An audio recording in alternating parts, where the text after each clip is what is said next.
बसा बसा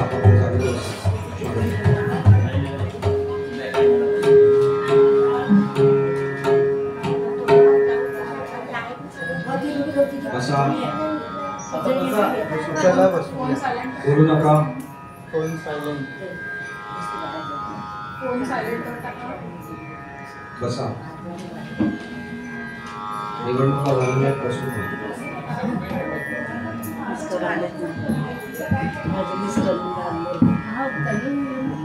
बोलू नका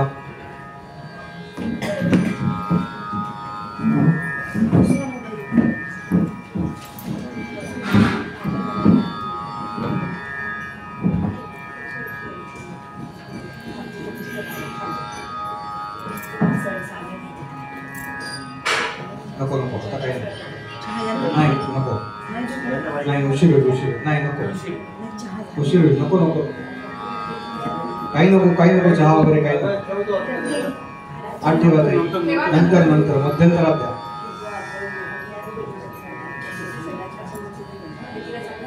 डोळे बंद ताडू बसा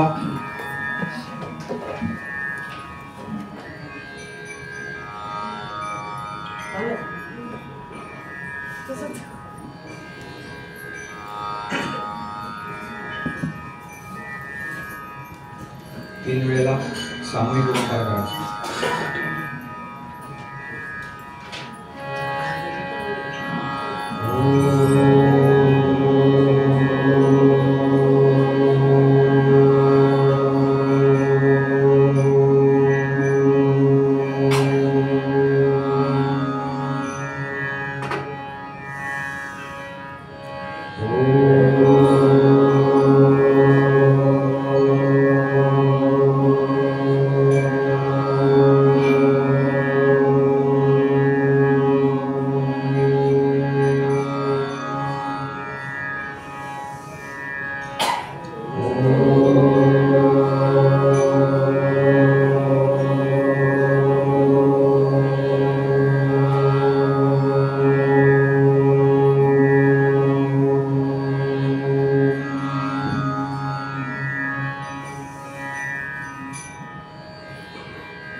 श्रीमन् महागणाधिपतये नमः श्री सरस्वती नमः श्री गुरुभ्यो नमः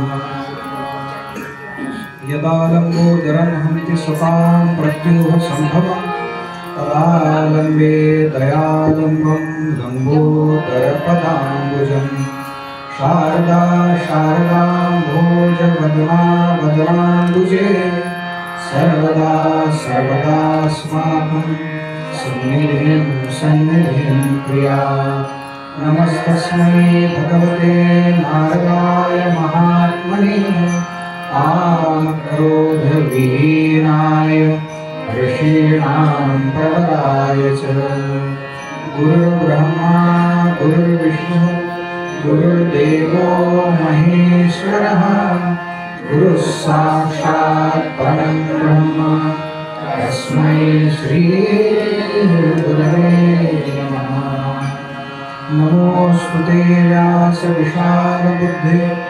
उल्लारविन्दायतपत्रनेत्र येन त्वया भारततैलपूर्णः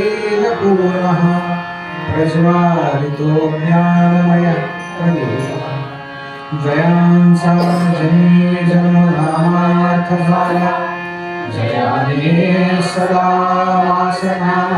वासनाकेला जयांजामुखी सर्वदा नामकीर्ति नमस्कार ब्रह्मचैतन्यमूर्ति सुखासारे पूर्णवैराग्यजासे वसिष्ठा परिज्ञान योगेश्वरासे कविवाविका सारिका मान्यैसा नमस्कार माझा सद्गुरु रामदासा अलंकापुरी पुण्यभूमी पवित्र जितेन्द्रनादतो ज्ञानराजा सुपात्र जयाठवीका महापुण्यराशी नमस्कार माझा सद्गुरु ज्ञानेश्वरासी समचरण सरोजं सान्द्रनीलाम्बुलाभं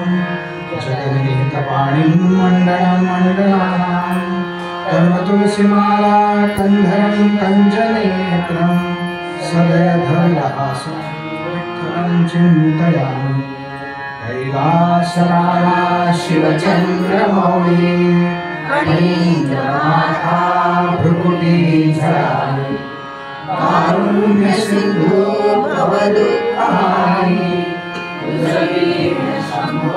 मुसकोणकारि मूकं करोति वाचालं पङ्गुं लङ्घयते गिरिं यत्कृपातमहं वन्दे परमानन्दमाधवम् वसुदेवसुतं देवं कंसचाणूरमर्दनं देवकी परमानन्दं कृष्णं वन्दे जगद्गुरुं कृष्णाय वासुदेवाय हरये परमात्मने प्रणतक्लेशनाशाय गोविन्दाय नमो नमः शान्ताकारं भुजगशयनं पद्मनाभं सुरेशं विश्वाधारं गगनसदृशं मेघवर्णं शुभाङ्गं लक्ष्मीकान्तं कमलनयनं योगिभिर्ध्यानगम्यं वन्दे विष्णुं भवभयहरं सर्वलोकैकनाथं गोपाल कृष्ण भगवान की जय गोपाल कृष्ण भगवान की जय गोपाल कृष्ण भगवान की जय।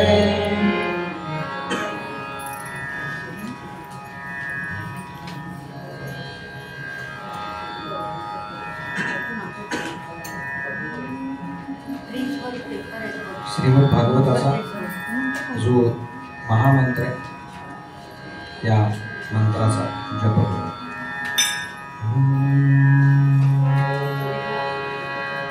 हरि ओम नमो भगवते वासुदेवाय हरि ओम नमो भगवते वासुदेवाय हरि ओम नमो भगवते वासुदेवाय हरि ओम नमो भगवते वासुदेवाय हरि ओम नमो भगवते वासुदेवाय हरि ओम नमो भगवते वासुदेवाय हरि ओम नमो भगवते वासुदेवाय हरि ओम शांतता नमो भगवते वासुदेवाय हरि ओम नमो भगवते वासुदेवाय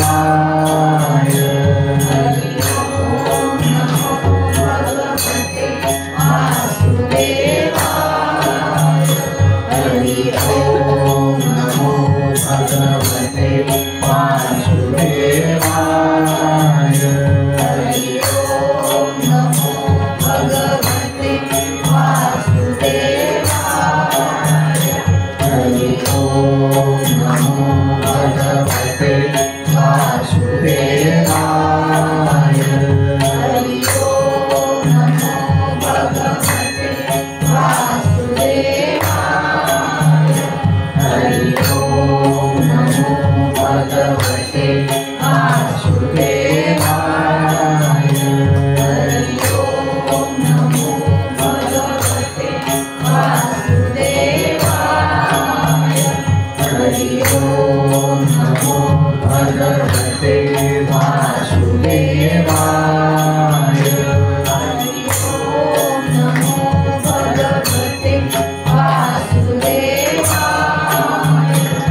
हरेन प्रियतां देवो भगवान् जानकीपते श्रीरामचन्द्र पूर्वेषाम् अस्माकं कुलदैवतम्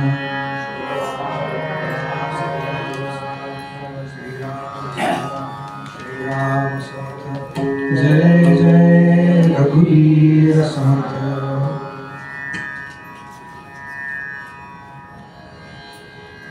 कालपासून सुरू झालेल्या या श्रीमद भागवत कथा यज्ञामध्ये अवगाहित होण्याकरता उपस्थित सर्व साधक श्रोते सज्जन तत्वचिंतक नामधारक कला उपासक वैदिक याज्ञिक यांच्यापैकी कोणी उपस्थित असेल तर कीर्तनकार प्रवचनकार भागवतकार अशा उपस्थित सर्वांच्या हृदयस्थ परमात्म्याला वंदन करतो आणि आजच्या निरूपण भागाला सुरुवात करतो।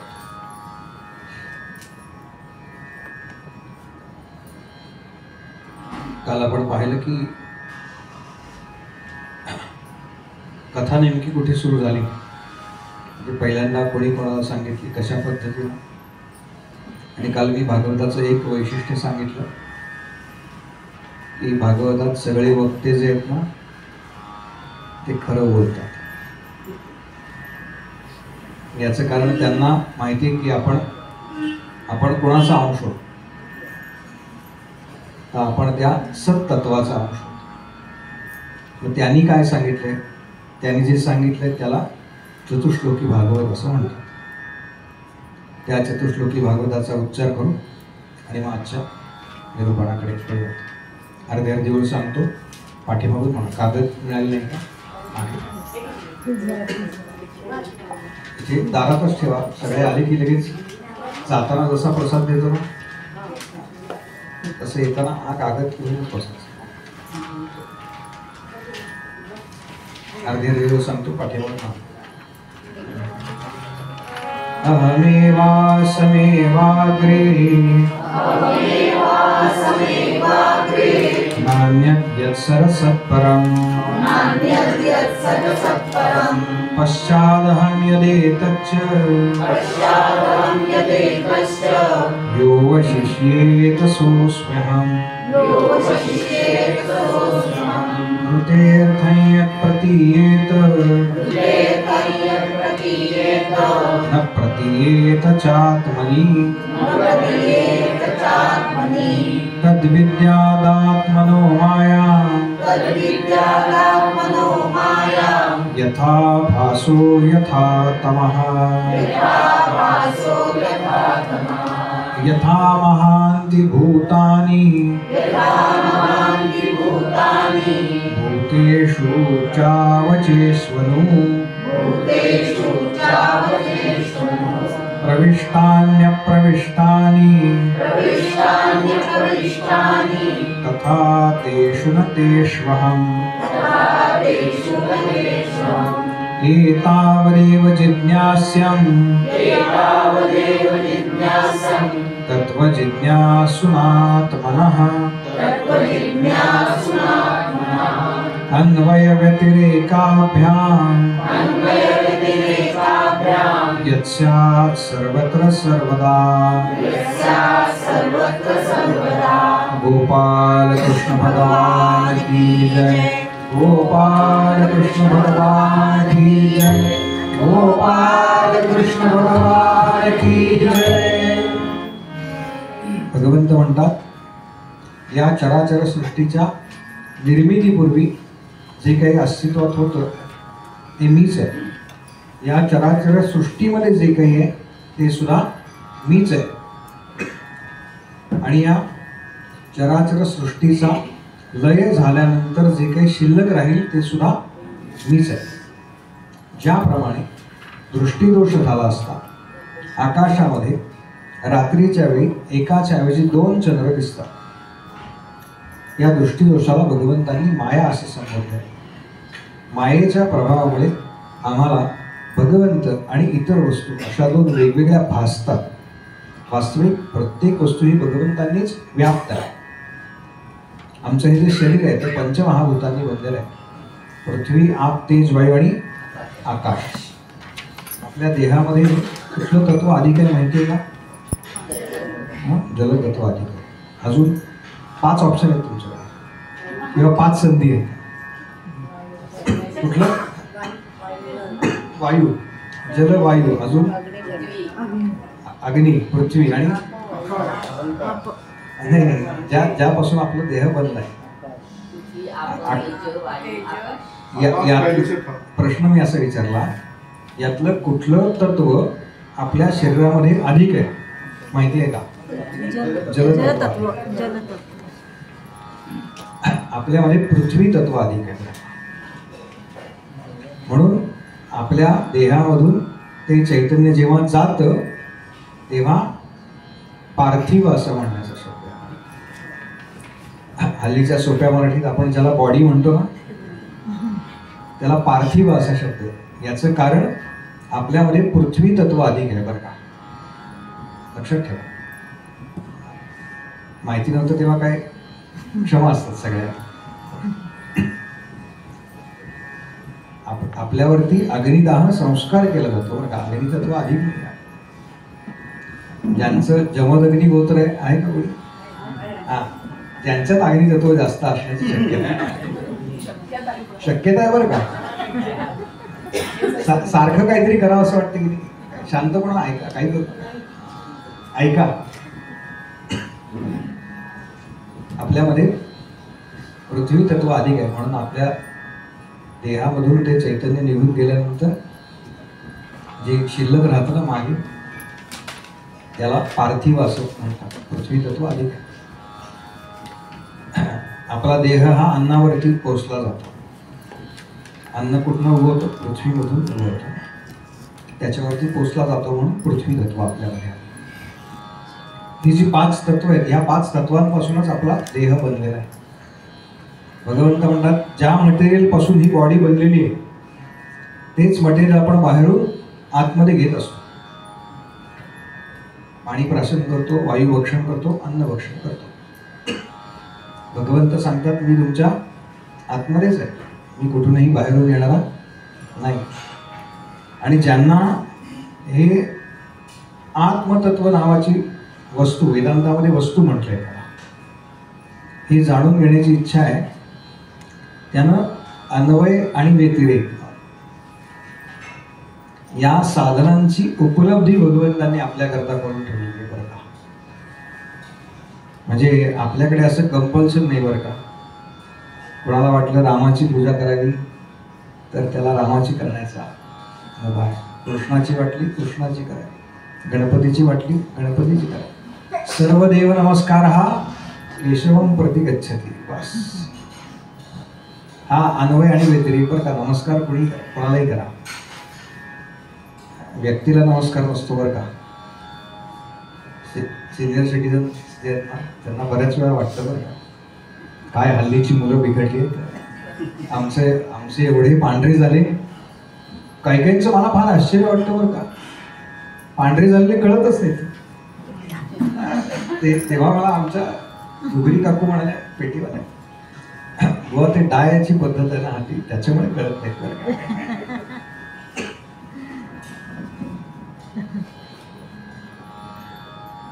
त्यांच्याकडे गेलो किंवा गेले आणि साधा नमस्कार सुद्धा केला नाही त्यांच्या मुलानं मला. तुम्ही मुलासमोर किती लोकांच्या पाया पडलायत आधी? आपल्यापेक्षा कोणीतरी मोठा असेल ना, मग 1 वर्षांनी का असेल ना, मोठा भाऊ आहे ना, दादा आहे ना आपला, आधी आपण कृती करावी लागते बरं का. काल मी समर्थांचं उदाहरण सांगितलं, ओघात आलं म्हणजे आधी केले छान. आणि परवा केंद्रात विषय झाला बरं का, स्वामीजी म्हणाले की आता तशी मुभा नसते, म्हणजे संख्या आणि याच्यामुळे चरण स्पर्श करता येत नाही. मी महिन्यातनं एकदा, पूर्वी फार आधी किती सालचं सांगत होतं स्वामी, रोज असेल तेव्हा नाही मोठ्या स्वामींकडे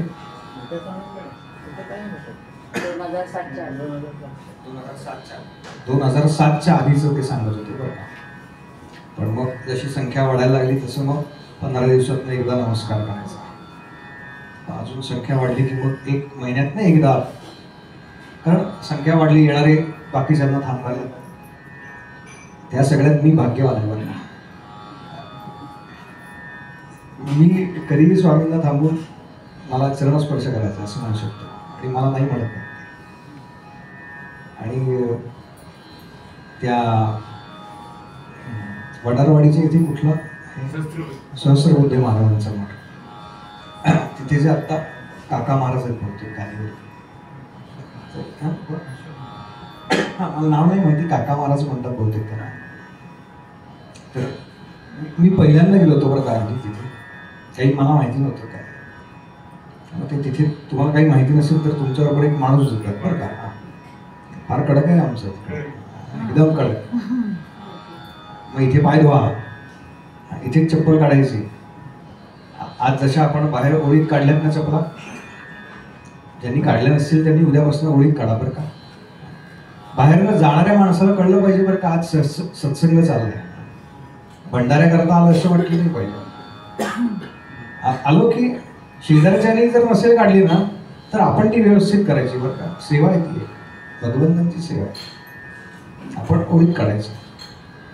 ते सांगतात इथे चप्पल काढा, इथे पाय धुवा, मग हे मंदिर, हे मंदिर, हे मंदिर, हे मंदिर, हे मंदिर असं. आणि मी एका मंदिरातनं बाहेर आलो तर तेवढ्यात ते गादीवरचे आहेत ना तिथल्या ते काका महाराज होते, ते बाहेर आले होते त्यांच्या खोलीत.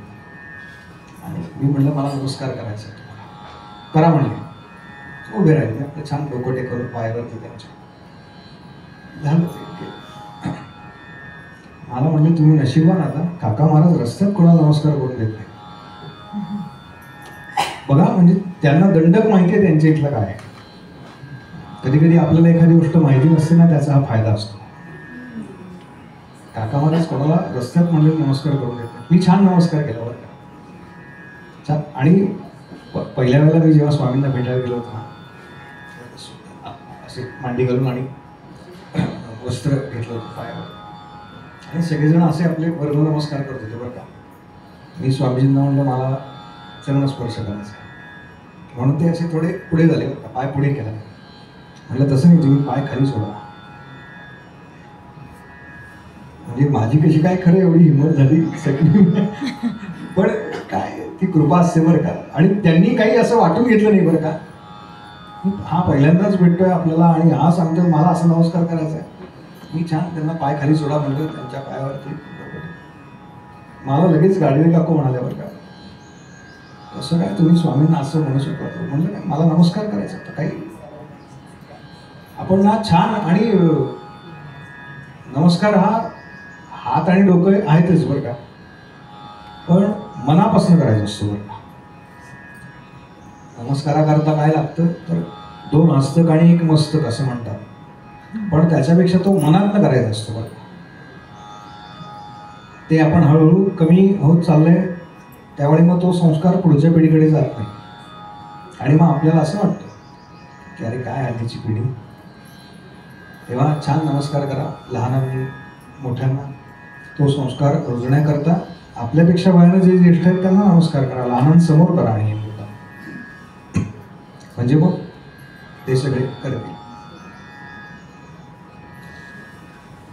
भगवंत म्हणतात की ज्याला हे आत्मतत्व जाणून घ्यायचं आहे, म्हणजे माझ्यामध्ये जो आत्माराम आहे तोच समोरच्या मध्ये आहे, थोडक्यात याच्याकरता अन्वय आणि व्यतिरेक या साधनांची उपलब्धी भगवंतांनी करून ठेवली, असा या 4 श्लोकांचा अर्थ आहे. हे किती दिवस म्हणायचं आहे आपल्याला, तर सप्ताहभर तर म्हणायचंच आहे. पण तिथून पुढे जाताना म्हणजे शेवटच्या दिवशी तो कागद घरी घेऊन जायचा आणि 4:30 वाजले एकदा काढायचं कपाटातनं, म्हणायचं, ठेवून द्यायचं. असं किती दिवस करायचं आहे ते उद्या सांगणार आहे, किती दिवस करायचे, काही काळजी करू नका. आपल्याकडे सगळं नाही का, आपल्याला पहिल्यांदा किती दिवस हे असं किती दिवस करायचं ते उद्या सांगणार आहे, काही काळजी करू नका. एक फक्त पद ऐकूया. काही मला आलेल्या म्हणलं की हो आज एक पद म्हणते, तेवढं फक्त ऐकू आणि मग कथा बाहेर काढू.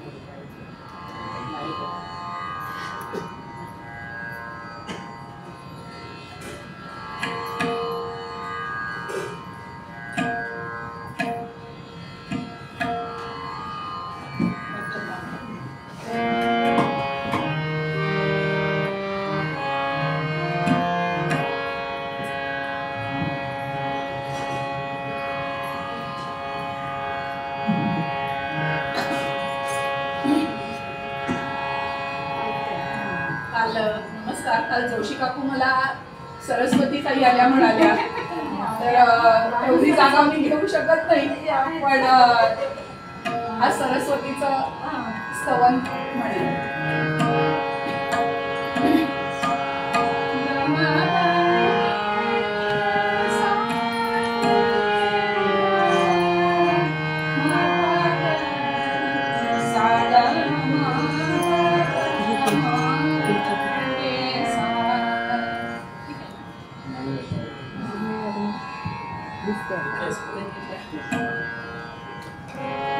जय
गोपाल कृष्ण भगवान की जय, गोपाल कृष्ण भगवान की जय, गोपाल कृष्ण भगवान की जय। के विशुद्धंते असा प्रश्न विचारला, कोण कोण शुद्ध होता या श्रीमद भागवत कथा श्रवणामध्ये? इथपर्यंत काल आपण आलो होतो, म्हणजे भक्ती देवीची कथा ऐकली आणि भक्ती तर भक्त होती, त्यामुळे स्वाभाविक आहे ती उद्धरणं, यात काय नाही. जे चांगले वागतात त्यांना उद्धरून देणं स्वाभाविकच आहे, पण जे चांगले वागत नाहीत, म्हणजे आपल्यापैकी कोणी तसं नाही बरं का, पण हे सांगण्याकरता आले कथा. भागवताचा महिमा काय आहे हे सांगण्याकरता कथा, म्हणून विचारलं के विशुद्ध, कोण कोण या सगळ्यामधून तरले जातात, म्हणून कथा. आता आपण पुराणातल्या अनेक कथा ऐकल्यात बघा. अगदी सत्यनारायणाची कथा ऐकतो की, तर त्या कथेमध्ये असं एक वर्णन असतं बघा, की एका नदीच्या तीरावरती राहणारा एक अत्यंत दरिद्री ब्राह्मण होता. ऐकले की नाही सगळे? भागवत आमचं असं अजिबात म्हणत नाही. भागवतामध्ये असा उल्लेख आहे, तुंगभद्रा नदीच्या तटावरती एक शहर बसलं होतं आणि त्या शहरामध्ये आत्मदेव नावाचा एक अत्यंत धनवान ब्राह्मण राहत होता. बरं वाटतं की नाही ऐकायला? आपलं जे नित्यकर्म आहे ते करत होता, पौरोहित्याचं आणि काय अध्यापनाचं, जे काही 6 कर्तव्य सांगितले ब्राह्मणाला, ते अत्यंत चांगल्या पद्धतीने करत होता. छान चौसोपी वाडा वगैरे त्याचा, तो आणि त्याची पत्नी, तिचं नाव आहे धुंधुली, असे दोघे जण त्याच्यात राहत होते. काय गाय होती घरी, बैलगाडी होती, आत्ताच्या भाषेत काय 2 व्हीलर 4 व्हीलर सगळं होतं.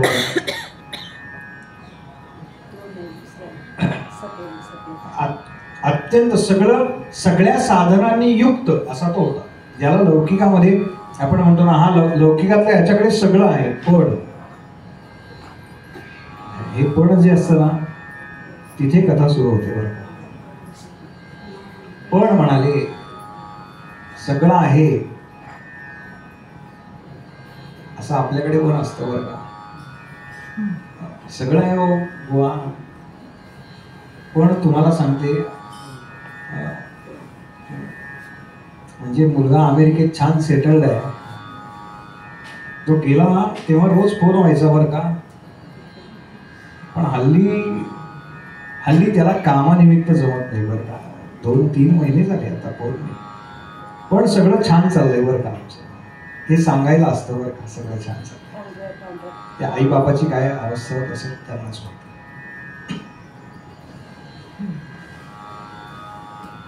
याचं दुःख काय होतं, सगळे बरं का घरात नोकर चाकर आहेत, बायको चांगली आहे.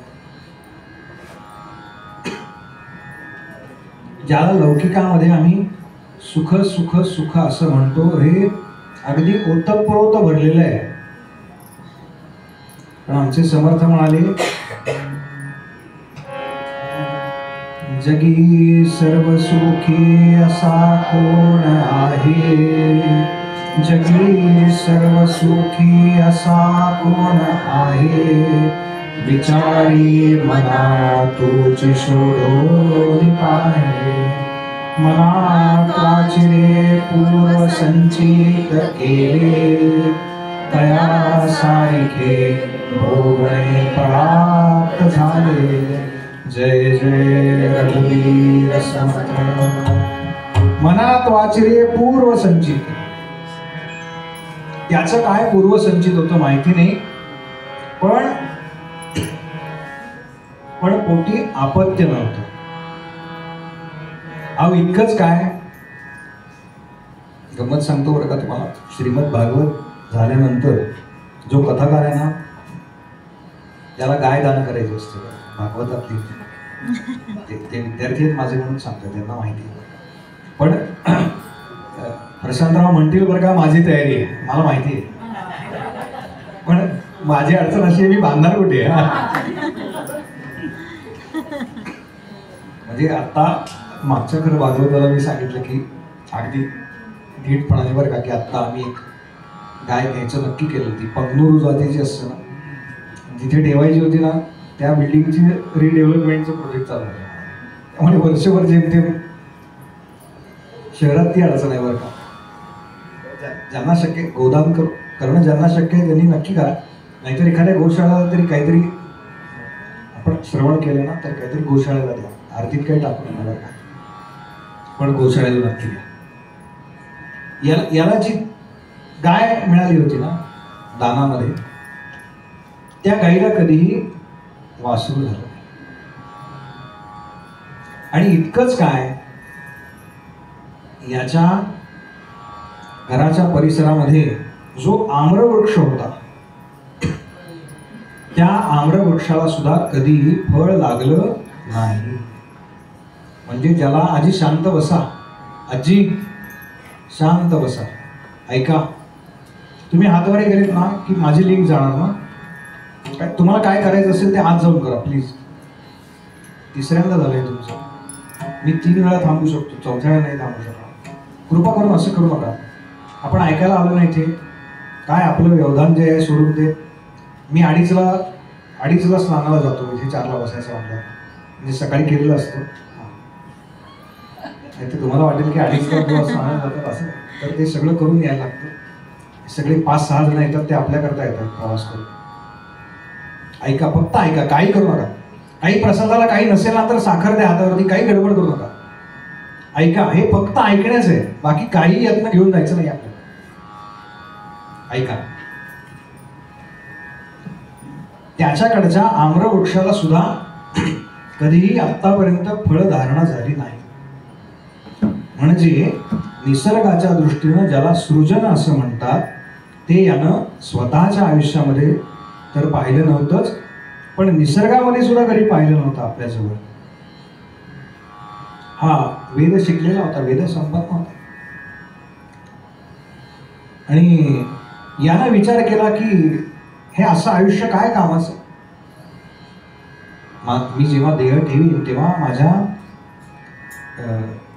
पिंडदान करणारं कोणीतरी हवं ना. अपत्य हवं, नाहीतर मग मुक्ती मिळत नाही वगैरे असं जे आपलं म्हटलेलं आहे त्या सगळ्या ह्याच्यातला तो होता. म्हणला कोणीतरी हवं आणि ते साठत गेलं बरं का. एकदम अशी कृती मनुष्य करत नाही. ते साठत गेलं, नैराश्य साठत गेलं आणि म्हणाला की हे असल्या जगण्यापेक्षा आत्महत्या केलेली बरं.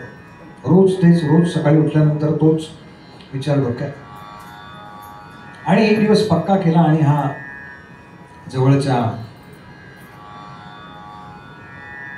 काय तळ्याकाठी गेला. सकाळीच घरातनं बाहेर पडला होता. पत्नीला वाटलं की काही कामानिमित्त गेला असेल, संध्याकाळपर्यंत माध्यान्हीपर्यंत परत. हा त्या तळ्याकाठी बसलाय आणि एक संन्यासी त्याला जाताना दिसले. त्याच्या मनात खरं तर विचार पक्का आहे की आता देहत्याग करावा, आत्महत्या करावी. पण त्यांनी भगवी वस्त्रधारी संन्यासी पाहिले आणि धावत गेला, त्यांचे चरण पकडले आणि म्हणाला आपलं सगळं दुःख सांगितलं, असं आहे, मला अपत्य नाही. तेव्हा तुम्ही मला अपत्य होईल असं काहीतरी सांगा. माझ्या पुढच्या पिढीची सोय तुम्ही करा.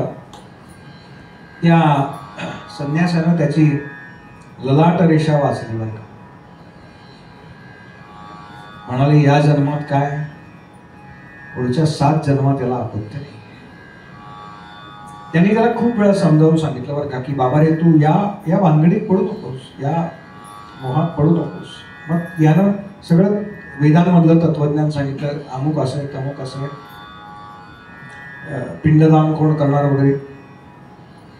आणि हा म्हटला तुम्ही मला अपत्य होईल असं काहीतरी सांगा, नाहीतर मी तुमचे चरण सोडणार नाही. त्या संन्याशानं आपल्या जोडीमध्ये हात घातला आणि त्याला फळ बनवून दिलं. म्हणाले ही तुझ्या पत्नीला खायला दे. आणि तिला काही नियम सांगितले बरं का, 1 वर्षभर पाळायचे नियम सांगितले. म्हणजे असं नाही की आज फळ खाल्लं, आज प्रसाद घेतला आणि लगेच तिला मूल झाले, असं नाही. काही नियम पाळायला सांगितले तिला. हे नियम पाळ आणि यथाकाल तुला संतती होईल. याला आनंद वाटला. हा घरी गेला आणि आपल्या पत्नीला धुंदुलीला ते फळ दिलं. तिला सांगितलं घडलेला सगळा प्रकार, असं असं मी गेलो होतो तेव्हा मला एक संन्यासी भेटले, त्यांनी एक फळ दिले, ते मी तुला दिलं, ते तू भक्षण कर, ज्या योगे तुला गर्भधारणा होईल, तुला दिवस जातील, आपल्याला अपत्य प्राप्त होईल.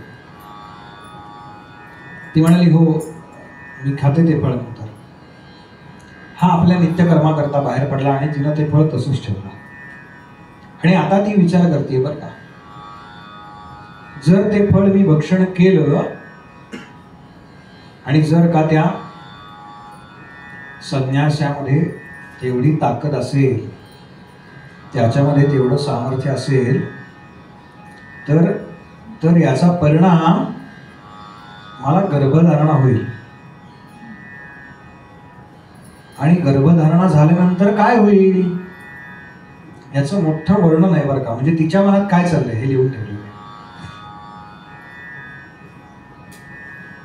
मी जर हे फळ खाल्लं आणि त्या फळाने मला गर्भ राहिला, तर बघा देहामधले बदल जे होतात ना मातेच्या गर्भधारणेनंतर, ते सगळं लिहिलंय.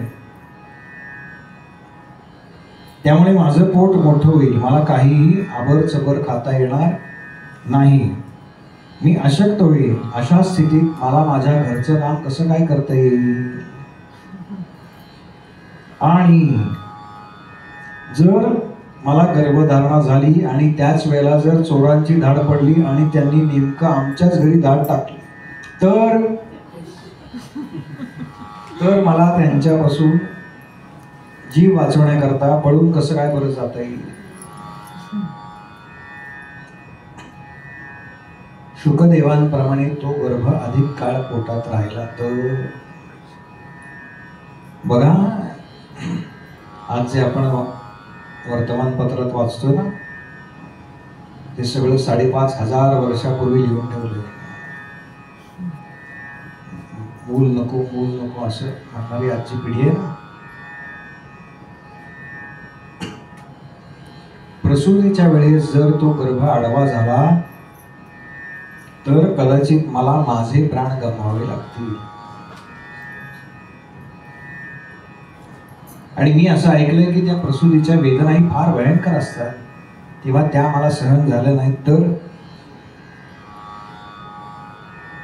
आणि याच्यावर अजून एक वरकडी ज्याला म्हणतात ना, म्हणाली माझ्या प्रसूतीच्या वेळेला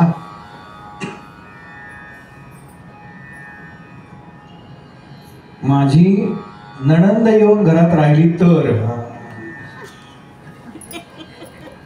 बघा काय तिच्या मनात चाललंय, कुठून कुठे गेली.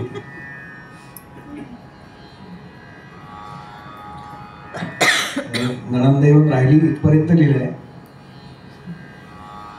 आणि तिनं माझ्या दुधावरची साय चोरून खाल्ली तर म्हणायचं हे आहे त्यांना बरं का. पुढे अजून बरंच काय लिहिलंय. माझा शरीराचा आकार कसा बदलेल, पण मी आत्ता जी सुंदर दिसते ती थोडीशी जाड होईल, बेढप दिसेल, असं सगळं वर्णन केलेलं आहे बरं का. ह्याच्यापेक्षा हे फळ न खाल्लेलं परवडलं असा विचार ती करते बरं का. आणि त्यावेळेला तिची बहीण आली आणि तिच्या बहिणीला तिनं हा सगळा प्रसंग सांगितला. तेव्हा तिची बहीण म्हणते, अगं एक काम कर, मी आत्ता 10व्यांदा गर्भवती आहे, पण आमच्याकडे 2 वेळेला खायची मारामार आहे आणि तुमच्याकडे एवढं सगळं मुबलक आहे, पण तुम्हाला अपत्य नाही. एक काम कर, मला जे अपत्य होईल ना ते तू माझ्याकडून विकत घे, त्या बदल्यात मला भरपूर धन दे, असा उल्लेख आहे. ही म्हणाली की हा सरोगेट मग सरोगसी. ही म्हणाली चांगलं आहे.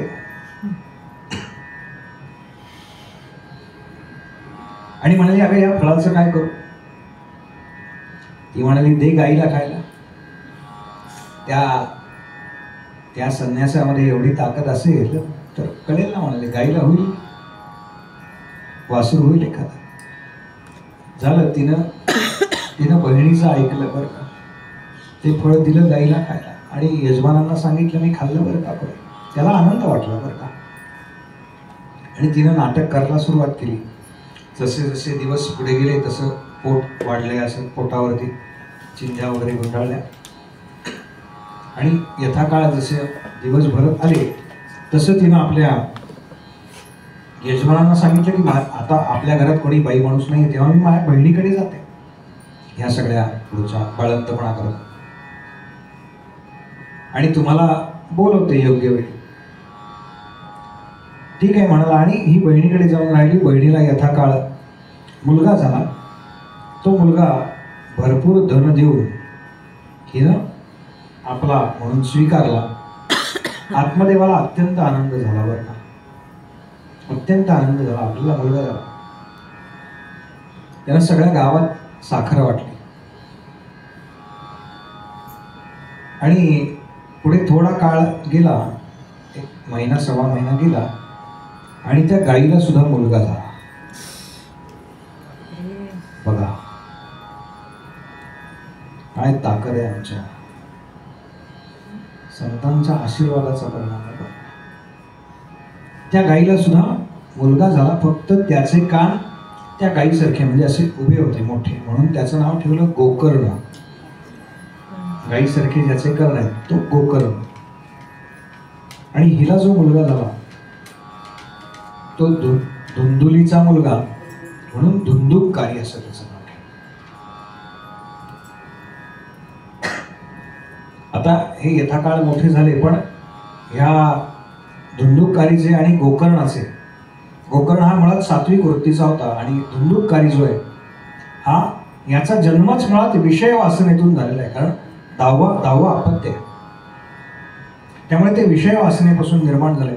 म्हणून त्याचा ओढा त्या सगळ्या पद्धतीचा आहे. आणि गोकर्ण जो आहे तो अत्यंत सात्विक वृत्तीचा आहे.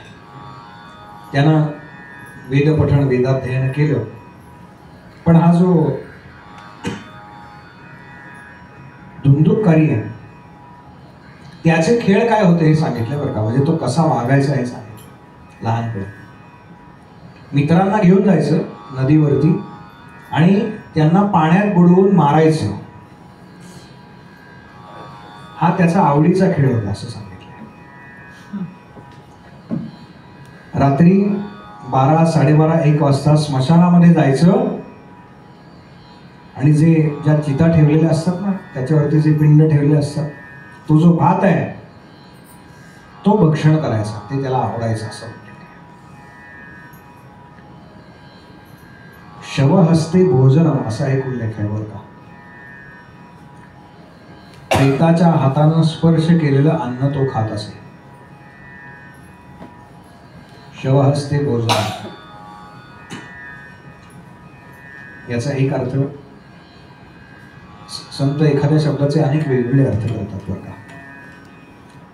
तर एका संतांनी सांगितलं शवहस्ते भोजनम याचा अर्थ काय, तर जे हात कधीही भगवंतांची पूजा अर्चा करत नाहीत, कीर्तन प्रवचनामध्ये नामस्मरणामध्ये जे हात कधीही टाळी वाजवत नाहीत, त्या देहाला शव म्हणावा. काल आपण पाहिलं कोणाच्याकडचं खावं, विदुरकी कणिया पावे. हे याचे खेळ सांगितलेत बरं का. दोघेही मोठे होत आहेत यथाकाल. गोकर्ण वेदाध्ययन करतोय, हा असंच टवाळ ज्याला म्हणतात, उन्हाळ टवाळ, हल्लीच्या भाषेत काय गुंड मावाली. तसा होत गेला बरं का. दोघेही मोठे होत गेले आणि आत्मदेवाला फार वाईट वाटलं बरं का. म्हणाला मला मुलगा नव्हता तेव्हा मी याच्यापेक्षा कमी दुःखी होतो बरं का.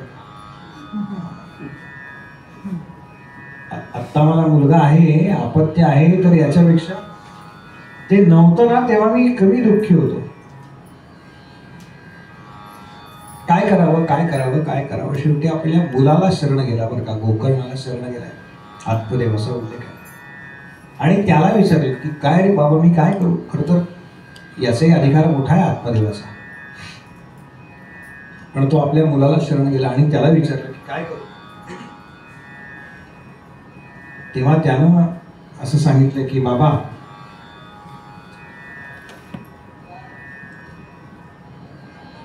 हा जो धुंदुककारी आहे ना तो माझा मुलगा आहे. नीट ऐका. हा धुंदुककारी माझा मुलगा आहे. हे जे तुमच्या मनात पक्क आहे ना त्या भावनेचा फक्त त्याग करा म्हटले. माझा आहे म्हणलं की अधिक त्रास आहे ना. लक्षात घ्या. माझा आहे म्हणलं की अधिक त्रास आहे. त्या भावनेचा त्याग करा आणि मनामध्ये निघून जा आणि भगवंतांचं अखंड चिंतन करा. त्याप्रमाणे आत्मदेव निघून गेला. यथाकाळ त्याने देह सोडला. आता यानं आईला मारहाण करायला सुरुवात केली. आईकडनं पैसे घ्यायचा आणि वेश्यागमन करायचा असं. एक दिवस यानं आईला इतका त्रास दिला की त्या धुंदुलीनं घराच्या मागे त्यांच्या विहीर होती की त्या विहिरीत उडी टाकली आणि जीव दिला. आणि आता याला सगळं रान मोकळं झालं. हा जे बाहेर वेश्यागमन करत होता आता त्यानं त्या वेश्या घरामध्ये आणायला सुरुवात केली.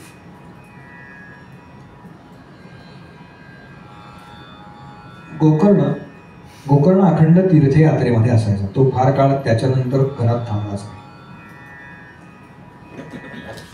मग आता यानं काय केलं तर एक एक करत 5 वेश्या घरामध्ये आणल्या आणि त्यांच्याबरोबर यथेच्छ तो उपभोग घेतोय. कुठे चोरी करावी, दरोडा टाकावा, ते धन या वेश्यांना आणून द्यावं. आणि एक दिवस यानं काय केलं तर राजाच्या प्रासादामध्ये चोरी केली आणि ते सगळे दागिने होते ते या वेश्यांना आणून दिले. आता ते पाहिल्यानंतर लक्षात आलं की हे राजाचे दागिने आहेत आणि ज्यानं राजवाड्यात चोरी केली तो कधी ना कधीतरी पकडला जाईल. तेव्हा त्या 5 जणींनी संगनमत करून असं ठरवलं की आपण याला मारून टाकूयात. एका रात्री त्याला मद्यपान करवलं आणि त्याला फास लावला मिळाला.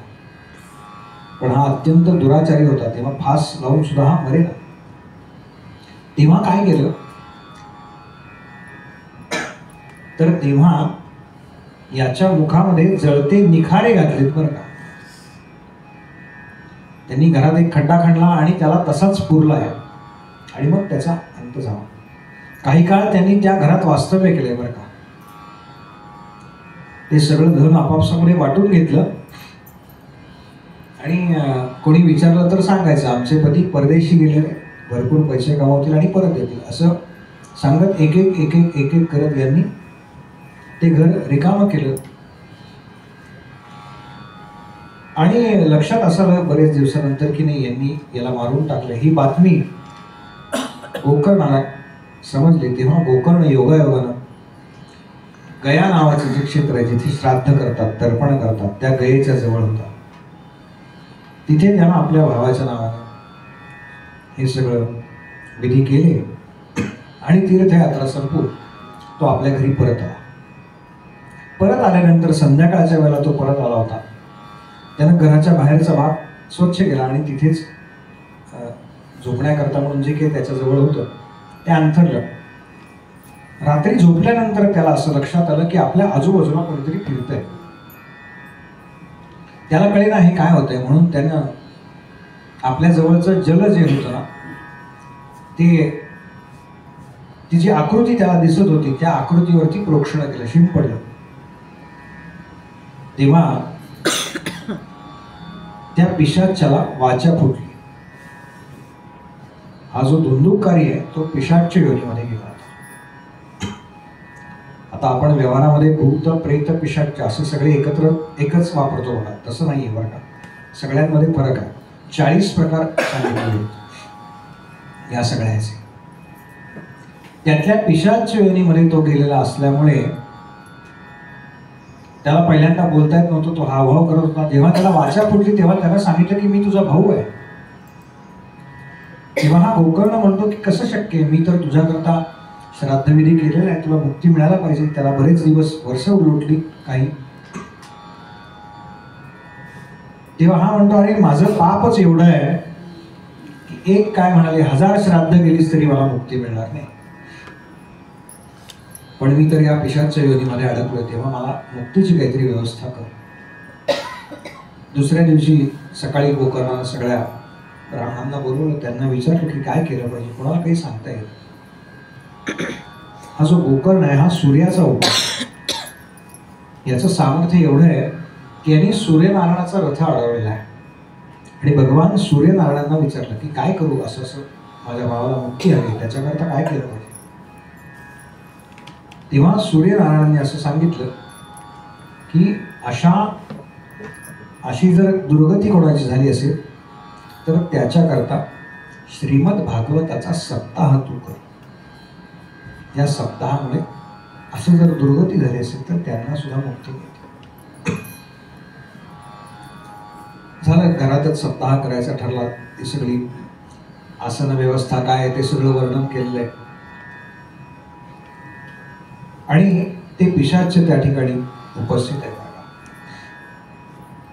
पण पिशाच हे वायुरूप असतात म्हणून तो या बाजूने वारा आला की उडून जायचा, इकडे उडून जायचा, कुठेतरी धरायचा, पुन्हा त्या बाजूने वारा आला की तिकडनं उडायचा, असं व्हायचं. मग त्यानं काय केलं तर त्यानं एक बांबू पकडला, ज्या बांबूला एक छोटं छिद्र होतं आणि त्या खालच्या छिद्रातनं तो त्या बांबूमध्ये आत जाऊन बसला. आम्ही मागचा जो सप्ताह झाला ना त्यांच्याकडे तो असा बांबू लावला होता बरं का, 7 गाठी त्याला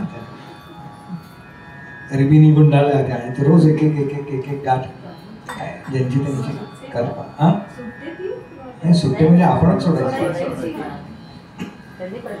प्रतिकात्मक केलं होतं. 7 गाठी म्हणजे 7 वासना आहेत बरं का.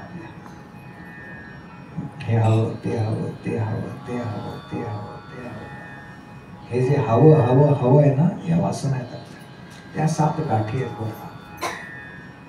आत्मदेवानं मुलाला विचारलं ना, मला फार त्रास होतो रे या मुलाचा, काय करू. तो म्हणाला तो मुलगा त्याचा आहे, या गोष्टीचा फक्त त्याग करा बस. असं आहे. समोर शेवटच्या दिवशी श्रीखंडाची वाटी भरलेली आहे. काय शेवटच्या दिवशी हा म्हणजे श्रीखंड आहे का, हा ठीक आहे, लक्षात घ्या. श्रीखंडाची वाटी भरलेली आहे. मला डायबिटीसची औषधं चालू आहेत म्हणून ते मी खात नाही, याला वैराग्य नाही म्हणत बरं का. मी 10 वाट्या खाऊ शकतो आणि त्या पचवू शकतो, एवढी माझी ताकद आहे, पण मी मनानं ठरवलंय, याला वैराग्य. आत्म एकदा ठरलं ना की ठरलं बरं का. मग फार फार दूर नाहीये वैराग्य. 16 तारखेला असेल तर मग 17 तारखेपासून आम्ही नाही खात.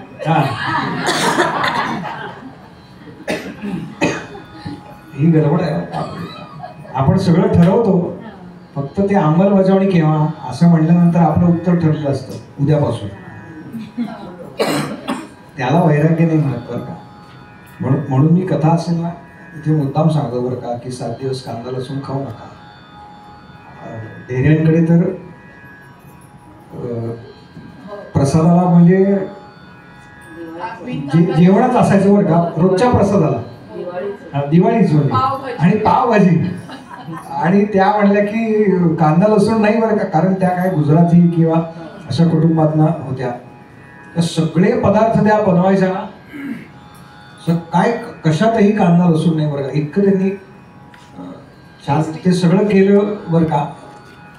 ते जमलं त्यांना, म्हणजे तर हे आपण ठरवावं लागतं बरं का एखादी गोष्ट, की आपल्याला फारच वाटतं मग लग्नात काय जेवणार आपण, कांदा लसूण नसतं नाही काय, नुसती पुरी खायची, नुसत्या 2 पोळ्या खायच्या, काही फरक पडत नाही बरं का. आपण ठरवत नाही ही आपली अडचण आहे.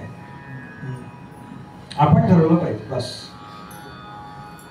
फक्त ज्यांना गोळ्या आहेत त्यांनी त्या वेळा आणि काय खायचं ते सांभाळा बरं का. आता फार त्रास करून घेऊ नका. याचं कारण आहे की आपल्यामुळे दुसऱ्याला त्रास होऊ नये याची काळजी घ्या सिनियर सिटीजन. मी अनेक वेळेला नर्मदा परिक्रमा असा विषय मांडतो, प्रसादजींची झालेली आहे मला माहिती आहे, आमचं सविस्तर बोलणं झालं आहे त्याच्यावरती. तर स्वामी सदाशिव नित्यानंद गिरीजी महाराज आले बरं काय एका कार्यक्रमाला. मी अगदी असा बसलो होतो त्यांच्या जवळ. 6.25 फूट उंची आहे, अत्यंत तेजपुंज आहे. स्वामी गोविंददेव गिरीजी महाराजांचे गुरुबंधू आहेत. ते नर्मदा परिक्रमेला जाणार होते. गेल्या वर्षीचा सांगतो तुम्हाला, 108 दिवसात परिक्रमा असा त्यांचा विषय होता. बरोबर काही जण होते. त्यांना अनेकांनी प्रश्न विचारले बरं का, की आम्हाला आता इच्छा आहे करू, चालत करायला पाहिजे. ते म्हणले आता तुम्ही एखाद्या टूर कंपनी बरोबरच करा. याचं कारण तुम्हाला काही झालं ना तर मुलांना अधिक त्रास होईल त्याचा. त्यामुळे आपल्याला झेपेल तेवढं आता करावं बरं का. पण ज्यांची इच्छा आहे त्यांनी एकदा प्रसंगरावांना भेटायला हरकत नाही. परिक्रमे करता त्यांनी नाही केलेली, त्यांच्याकडनं एकांनी करून घेतली बरं का. मला माहिती आहे माझा सविस्तर विषय झाला आहे त्यांच्याबरोबर. पण पायी करतात त्याला परिक्रमा म्हणतात बरं का. गाडीने करतो त्याला ट्रिप. आणि अगदीच पूर्ण नाही जमली तर चैत्रवाहिनी चैत्रात जी करतात ती तरी करा. फार 18-19 किलोमीटरची आहे. 3-4 वर्ष सलग घडती आहे, तर तेवढी करा. चांगला अनुभव येतो एक छान. आपल्याला कळेल. मातृवर्ग करू शकता बरं का, ज्येष्ठ कुठल्या तरी कंपनीबरोबर काही अडचण येत नाही. फार नाही, एक दिवसात आपला कस लागतो. करा, अगदी करा, नक्की करा. तीर्थक्षेत्रांचं एक वेगळं महत्व आहे बरं का. बघा ज्यांना जमेल. आता चैत्र आहे म्हणून सांगितलं. आपल्या वर्गातले ते जयंतराव गेले होते बरं का, त्यांची झाली नाही बोलणं. म्हणजे चैत्रवाहिनी पण नाही झाली. तुम्ही आत्ता गेला होता त्या चैत्रवाहिनी झाली, जयंतरावांची झाली नाही बरं का. मी गेलो होतो ना, तर त्याच्या आधी 2 दिवस तिथे काय केरळ का तामिळनाडू कुठली तरी मुलं आली होती. तर त्यातली 2 मुलं मगरीनी म्हणजे 2 हे होते. त्यामुळे आम्ही गेलो तर त्यावेळेला एकदम सगळीकडे पोलीस बंदोबस्त वगैरे सगळं होतं बरं का, एकदम पॅक. आम्हाला कळे ना, त्याच्या आधी कधी असा अनुभव नव्हता आला. एका ठिकाणी विचारलं, गरुडेश्वरला आम्ही विचारलं की काय झालंय नेमकं. तर तेव्हा कळलं की असं 2 दिवसापूर्वीची घटना घडली. आणि आमची छान झाली. आणि जयंतराव अगदी 2 दिवस अलीकडे म्हणजे चैत्र संपण्याच्या अलीकडे गेले होते.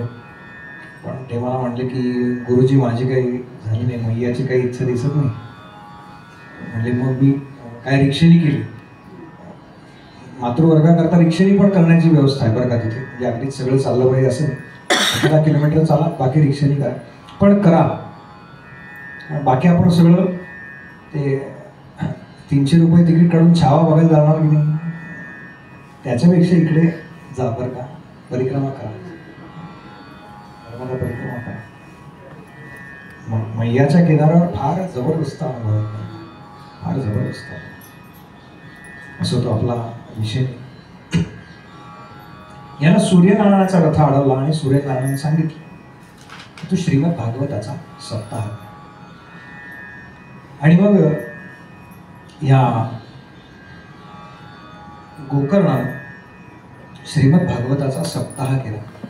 एक दिवसाची कथा जशी पुढे जात होती तशी एकेका दिवशी एक गाठ सुटायची फुटायची असा उल्लेख आहे. आणि तो जो वायुरूप असलेला पिशाच आहे तो एक गाठ वर जात होता. शेवटच्या दिवशीची जेव्हा कथा झाली तेव्हा तो बांबू फुटला, ते कांड फुटलं पूर्ण आणि त्याला अत्यंत दिव्य देह प्राप्त झाला आणि तो मुक्त झाला असा उल्लेख आहे. त्याला नेण्याकरता भगवान महाविष्णूंचं विमान आलं. तेव्हा गोकर्णानं विचारलं की त्याला एकट्यालाच नेण्याकरता का, बाकीचे एवढे जण आहेत तर त्यांना का नाही. तेव्हा विष्णुदूत असं म्हणाले की त्यानं काय केलंय. सप्ताहाचे नियम फार कडक आहेत बरं का. म्हणजे खरं तर फक्त पाणी पिऊन राहायचे 7 दिवस. ते शक्य नसेल तर कमी आहार, तो सुद्धा एकदाच, दोन्ही वेळेला नाही. गादीवरती झोपायचं नाही, दर्भाचं आसन करायचं आणि दर्भाच्या आसनावरती झोपायचं. अनेक अनेक अनेक 50-60 नियम आहेत वेगवेगळे. तर हे सगळे नियम हे हल्लीच्या कलियुगामध्ये सांभाळणं शक्य नाही. त्यानं सांगितलं की यातलं सगळ्यात महत्वाचं काय आहे तर श्रवणानंतरच्या ज्या पुढच्या गोष्टी आहेत, श्रवण, मनन, चिंतन आणि निधिध्यास, आणि पुन्हा या सगळ्याचा नित्य अभ्यास हा महत्वाचा आहे. म्हणजे 7 दिवस ऐकलं तर झालं का सगळं? नाही. पुन्हा भागवतातच श्लोक आहे, सदा सेव्या सदा सेव्या सदा सेव्या. सतत ऐकत राहा, सतत ऐकत राहा. त्या पिशाच्यानं श्रवण केलं, चिंतन केलं, मनन केलं आणि तो जागेवरून हल्ला नव्हता बरं काही नाही. अखंड त्याच ठिकाणी तो बसलाय 7 दिवस. आणि त्यामुळे त्याला नेण्याकरता म्हणून भगवान महाविष्णूंचे दूत आहेत. मग असं सांगतात, पुन्हा ह्या गोकर्णानं श्रीमद भागवताचा सप्ताह केला. त्यावेळेला सगळ्या गावानं ते नियम पाळलेले आहेत आणि सगळ्या गावाला नेण्याकरता म्हणून भगवान महाविष्णूंची तेवढी विमानं आलेली आहेत, जेवढे म्हणजे हे 2 वेळा घडलंय बरं का. एक म्हणजे प्रभू रामचंद्र जेव्हा आपलं धाम सोडून गेले तेव्हा सगळ्या अयोध्यावासियांना ते घेऊन गेले असा उल्लेख आहे. आणि ह्या कथेच्या वेळेला हा उल्लेख आहे की जेवढे जेवढे म्हणून त्या गावामध्ये होते, म्हणजे अगदी चतुष्पाद प्राण्यापासून कुत्र्यापासून चांडळांपर्यंत सगळ्यांना मुक्ती मिळाली. कशामुळे तर ती केवळ श्रीमद भागवत श्रवणामुळे. एवढं श्रवणाचं पुण्य अधिक आहे. ही झाली श्रीमद भागवताची फलश्रुती. म्हणजे ऐकल्यानंतर आम्हाला काय मिळणार आहे. आता प्रत्यक्ष श्रीमद भागवताच्या पहिल्या स्कंदाकडे आपण 1-2 मिनिटं नामस्मरण करू आणि मग पहिल्या स्कंदाकडे वळू.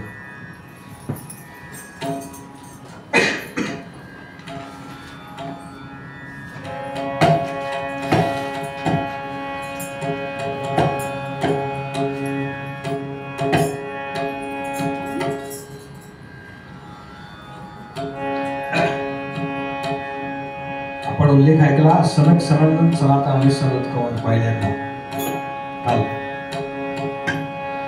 तर हे म्हणजे देवर्षी नारद काय म्हणतात माहिती आहे आपल्याला, नारायण नारायण म्हणतात. पण हे सनत कुमार काय म्हणतात ते आपण म्हणूयात बरं का. एवढ्या सगळ्या सप्ताहात म्हणजे सलग आमचा 9वा सप्ताह आहे बरं का. पण हे भजन पहिल्यांदाच म्हणतो आपण.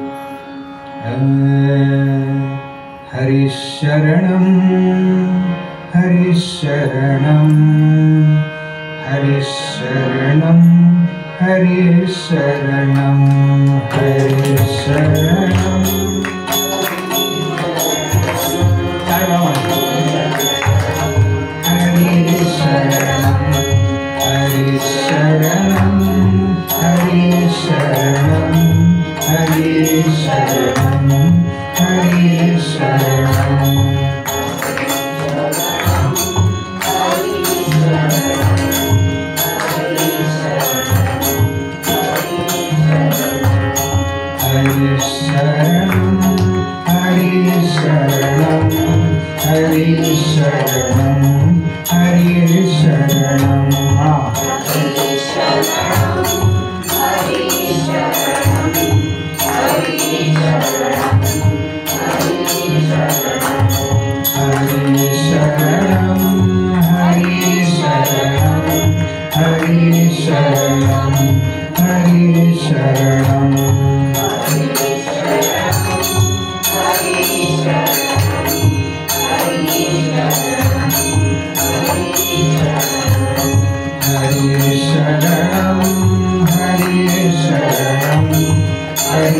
शरणं हरे शरणं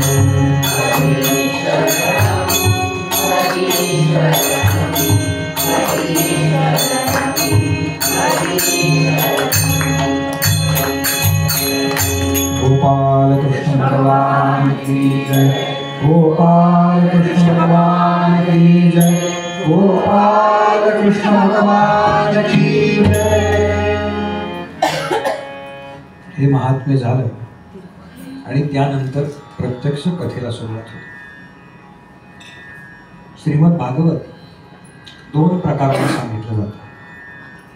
एक म्हणजे महात्म्य आधी सांगितलं जातं आणि त्याच्यानंतर मूळ जो ग्रंथ आहे तो सांगितला जातो, किंवा दुसरी परंपरा अशी आहे, मूळ ग्रंथामध्ये काय लिहिले ते आधी सांगितलं जातं आणि मग शेवटच्या दिवशी महात्म्य अशा पद्धतीने एक सांगितलं जातं.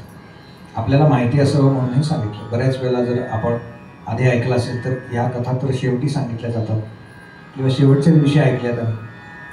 बहुतेक विदर्भात जो आहे ना, काल कोणाचा तरी नामोल्लेख झाला होता, देशपांडे, शामराव, ते कुठल्या पद्धतीने सांगतात माहिती आहे?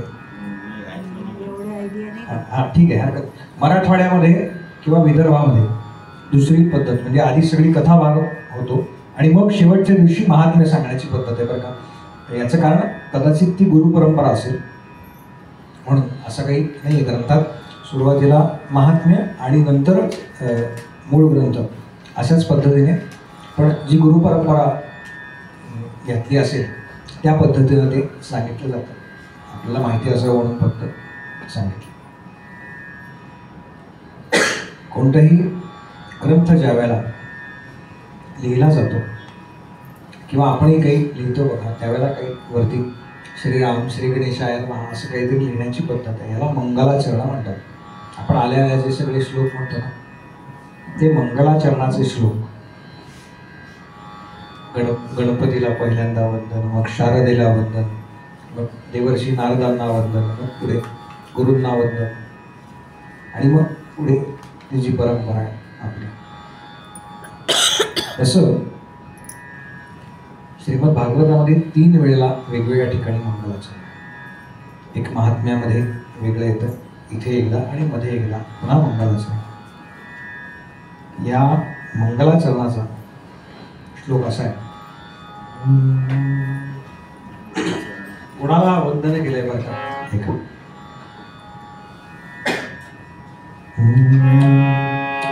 जन्माद्यस्य यतोऽन्वयादितरतश्चार्थस्य विघ्नस्वराट् तेने ब्रह्महृदायादिकवये मुह्यन्ति यत्सूरयः तेजो वारिमृदा यथा विनिमयो यत्र त्रिसर्गो मृषा धाम्ना स्वेन सदा निरस्तकुहकं सत्यं परं धीमहि. गोपाल कृष्ण भगवान की जय गोपाल कृष्ण भगवान की जय गोपाल कृष्ण भगवान की जय. आम्ही कोणाचं ध्यान करतो बरं का? सत्यम परम धीमहि. खरं तर चरित्रनायक कोण आहे हो? गोपाल कृष्ण आहेत ना या ग्रंथाचे. मग गोपाल कृष्णांचं ध्यान करतो असं म्हणता आलं असतं की नाही व्यासांना? नाही म्हणा. ते एक रूप आहे त्याचं. कोणाचं? त्या सत नावाच्या तत्वाचं. आम्ही त्या सतचं ध्यान करतो म्हणाले. सत्यम परम धीमहि. त्याचं स्वरूप कसं आहे काल मी सांगितलं होतं. तो सत स्वरूप आहे, तो चित स्वरूप आहे, तो आनंद स्वरूप आहे. सत चित आणि आनंद. लक्षात कसं ठेवायचं सांगू का? महिला वर्ग जास्त आहे ना, कथेला महिला वर्ग अधिक असतो बरं का.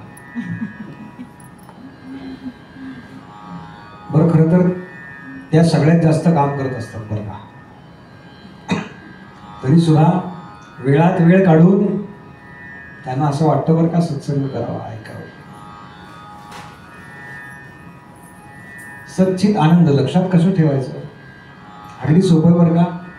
आपण रव्याचा लाडू करतो की नाही, तीन मुख्य घटक असतात, रवा, साखर आणि तूप. बस. सत चित आनंद. चित म्हणजे तू,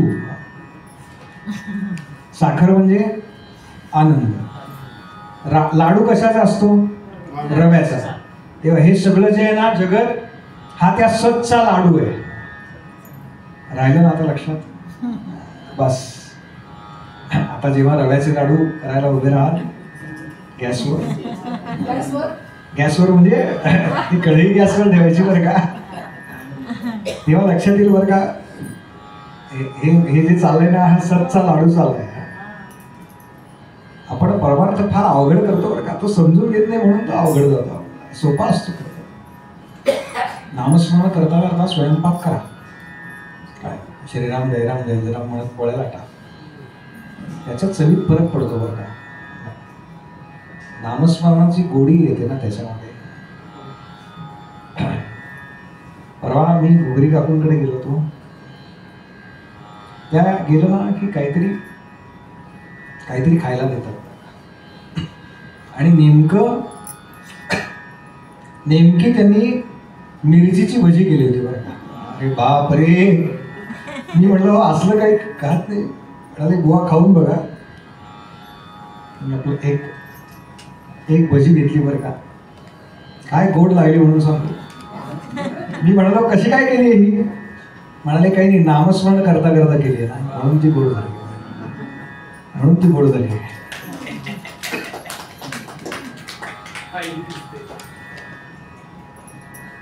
त्यांच्याकडे कायम रव्याचा लाडू असतो का, बेसनाचा असतो, अळीवाचा असतो, ओल्या नारळाचा.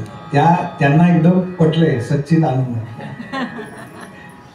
हा सगळा जो आहे हे जगत जे आहे हा या सत नावाच्या तत्वाचा लाडू आहे. मग बघा, तीन मुख्य घटक आहेत आपले, रवा, तूप आणि साखर. हा, यातल्या एकाचं जरी प्रमाण बिघडलं, महिला वर्गाला माहितीये काय होतं. हातात आपल्याकडे कोणी आलं ना की हातावर आपण त्याला वडी म्हणून देतो बरं का. हे घे वडी गेली आहे, ते आपल्याला फक्त माहिती असतं बरं का फसलं हे. आणि खाणारा हुशार असतो बरं का, तो ती वडी घेतो,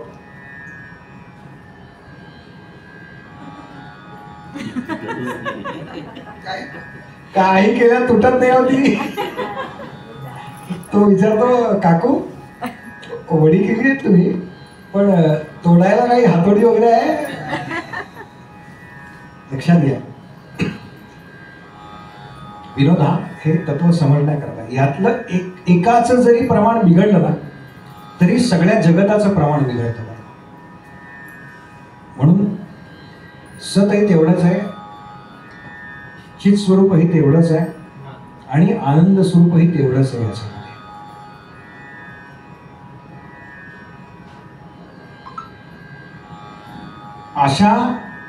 अशा सत नावाच्या तत्वाचं आम्ही ध्यान करतो असं व्यास म्हणतात.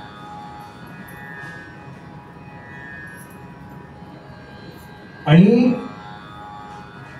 जन्माद्यस्य म्हणजे ह्या विश्वाचा जन्म ज्या परमात्म्यापासून होतो तिथनं सुरुवात केली बरं का. भागवतामध्ये हे विश्व कसं निर्माण झालं या सगळ्याचा उल्लेख आहे.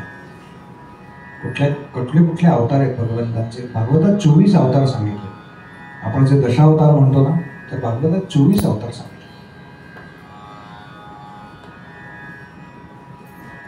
त्याच्याबद्दल सांगितलं. हे सगळं त्यानंच व्यापलेलं आहे बरं का. सत नावाच्या तत्वानं हे व्यापलेलं आहे. आणि मग मंगलाचरणाचे श्लोक झाले. अजून 2 श्लोक आहेत. त्यात दुसरा श्लोक आहे तो भागवताचा धर्म सांगणारा, आणि तिसरा श्लोक जो आहे ना ते श्रीमद भागवत कसं आहे हे सांगणार आहे. निगमकल्पतरोर्गलितं फलं शुकमुखाद्रव अमृत संयुक्तं पिबत भागवतं रसमालयं मुहुरहो रसिका भुवि भावुकाः. कसं आहे म्हणाले हे? तर श्रीमद भागवत हे वेदरूपी कल्पवृक्षाचं पिकलेलं फळ आहे. आपल्याला माहिती ना पोपट कुठल्या फळाला चोच मारतो? पोपट नेहमी पिकलेल्या फळाला चोच मारतो बरं का. म्हणून तो ज्यांच्याकडे पेरूचं झाड वगैरे असेल इथे आसपास किंवा तर त्याचं जे चोच मारलेला पेरू असतो ना तो एखाद्या लहान मुलांना जे बोबडं बोलतायत ना त्यांना खायला देतात बघा. का तर त्याचीच चोच लागली ना. आता हा स्पष्ट बोलायला लागेल, स्वच्छ बोलायला लागेल. ओके. काही जण पोपटासारखे बोलणारे असतात, काही जण शिकवलेल्या पोपटासारखं बोलणारे असतात. 2 दिवसापूर्वी पाहिलं आपण त्याचा एक नमुना. काय संतांबद्दल, आमच्या तीर्थक्षेत्रांबद्दल काय वेडं-वाकडं बोलताय. आपला विश्वास नसेल तर किमान कोणाचा अपमान तरी करू नये ना. एवढी तर सभ्यता पाहिजे आपल्यामध्ये, एवढी तर सभ्यता पाहिजे. हा उगाच काही बोलायचं आणि महिलांबद्दल वेडेवाकडे शब्द काढायचे मुखातून. पण भागवत कसं आहे म्हणाले? भागवत अगदी वेदरूपी कल्पवृक्षाचं परिपक्व आणि मधुर फळ आहे. आणि शुकांचा याच्याशी संबंध आलेल्यामुळे शुकदेवांनी सांगितली ना कथा. शुकांचा याच्याशी संबंध आल्यामुळे दोन्ही अर्थाने वापरलाय बरं का हा शब्द. शुक म्हणजे पोपट आणि शुक म्हणजे शुकदेव. त्यामुळे हे अजूनच अमृत रसानं परिपूर्ण झालेलं आहे.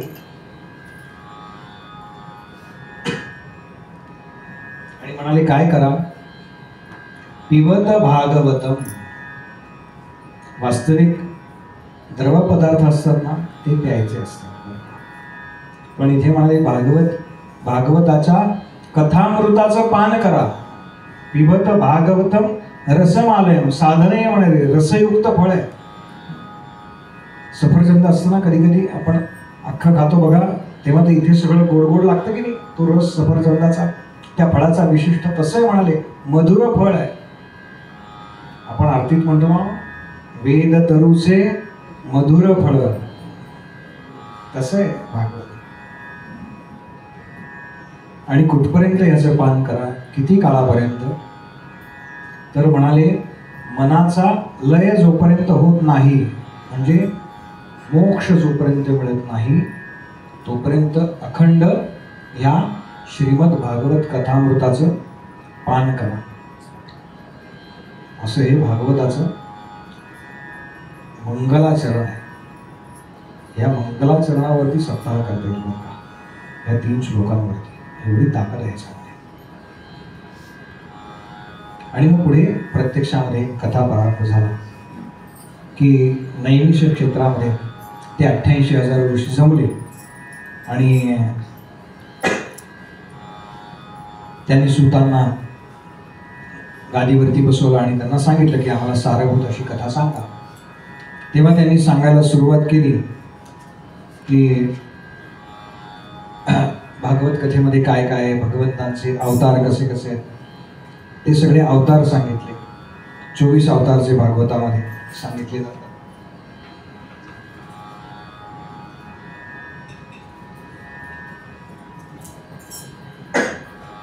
ग्रंथामध्ये वेगवेगळ्या ठिकाणी ते अवतार आलेले आहेत, पण भागवतात जे एकत्रित केलेले आहेत ते सगळे 24 अवतार कोणते कोणते ते सांगतो. पहिला अवतार जो सांगितलाय, पहिल्या कौमार सर्गात जो सांगितलाय तो सनत, सनंदन, सनातन आणि सनत कुमार हा भगवंतांचा अवतार सांगितला. मग पुढे वराह अवतार सांगितला. पुढे ऋषी सर्गामध्ये देवर्षी नारद, नरनारायण, कपिलमुनी, भगवान दत्तात्रेय, यज्ञ, ऋषभदेव, पृथू, मत्स्य अवतार, कच्छ अवतार म्हणजे कासव अवतार, समुद्र मंथनाच्या वेळेला हे 2 अवतार भगवंतांनी घेतले. धन्वंतरी, मोहिनी, नरसिंह, वामन, परशुराम, व्यास, राम, बलराम, श्रीकृष्ण, बुद्धावतार किंवा बद्धावतार असं म्हणतात त्याच्या अवताराला, आणि कल्की किंवा कलंकी, आणि हंस आणि हयग्रीव असे एकूण 24 अवतार भागवतामध्ये सांगितले. ह्या वेगवेगळ्या अवतारात भगवंतांनी काय काय केलं त्या सगळ्या कथा भागवतामध्ये विस्तारानं येतात. पण प्रश्न असा पडला की मुळात व्यासांनी हे रचलं कधी, हे लिहिलं कधी? ती कथा येते ती व्यासांनी श्रीमद भागवत का लिहिलं किंवा कसं रचलं, तेव्हा ती कथा सांगायला सूत सुरुवात करतात. सूत म्हणतात की व्यासांनी हे रचण्याचं प्रमुख कारण, ते कारण काय आहे हे 2 मिनिटं चहा किंवा कॉफी जे आहे त्याच्याकरता थांबू आणि मग सांगा. गोपाल कृष्ण भगवान की जय, गोपाल कृष्ण भगवान की जय, गोपाल कृष्ण भगवान की जय.